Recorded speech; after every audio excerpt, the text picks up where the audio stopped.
বাংলাদেশ জামায়াতে ইসলামীর কেন্দ্রীয় নির্বাহী পরিষদ সদস্য ও ঢাকা মহানগরী উত্তরের আমির মোহাম্মদ সেলিম উদ্দিন বলেছেন, আগামী নির্বাচনকে অবাধ, সুষ্ঠু ও গ্রহণযোগ্য এবং লেভেল প্লেয়িং ফিল্ড নিশ্চিত করে প্রয়োজনীয় সংস্কার, গণহত্যার বিচারের পর নির্বাচন দিতে হবে।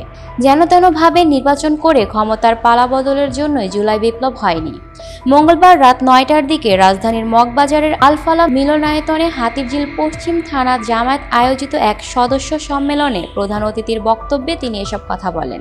আগামী নির্বাচনকে চ্যালেঞ্জ হিসাবে গ্রহণ করে ইসলামী আন্দোলনের সবাইকে ঘরে ঘরে দ্বীনের দাওয়াত পৌঁছানোর আহ্বান জানান তিনি। সেলিম উদ্দিন বলেন, পরিবর্তিত পরিস্থিতিতে মানুষের মধ্যে ভাবান্তরের সৃষ্টি হয়েছে। মানুষ এখন বিকল্প শক্তির সন্ধান করছে। তারা এখন জামায়াতে ইসলামীকেই বিশেষভাবে গুরুত্ব দিচ্ছে। মূলত জামায়াত এদেশের প্রাচীন, আদর্শবাদী, গণতান্ত্রিক, দায়িত্বশীল ও গণমুখী রাজনৈতিক দল। আমরা দেশ ও জাতির যে কোনো ক্রান্তিকালে মানুষের পাশে থাকার চেষ্টা করছি।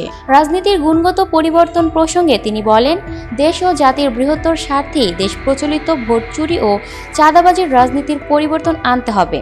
দেশের মানুষ সন্ত্রাস নির্ভর রাজনীতির ওপর রীতিমতো ভীতশ্রদ্ধ। তাই এই অশুভ বৃত্ত থেকে আমাদেরকে অবশ্যই বেরিয়ে আসতে হবে। তিনি বলেন, প্রধান উপদেষ্টার জুলাই ঘোষণায় জনগণের আশা আকাঙ্ক্ষার পুরোপুরি প্রতিফলন ঘটেনি।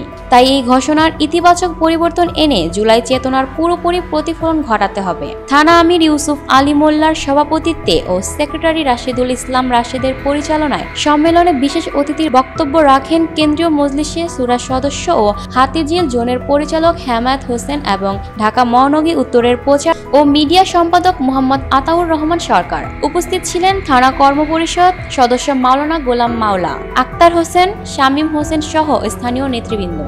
রাকি Akter, People Voice Television, Dhaka.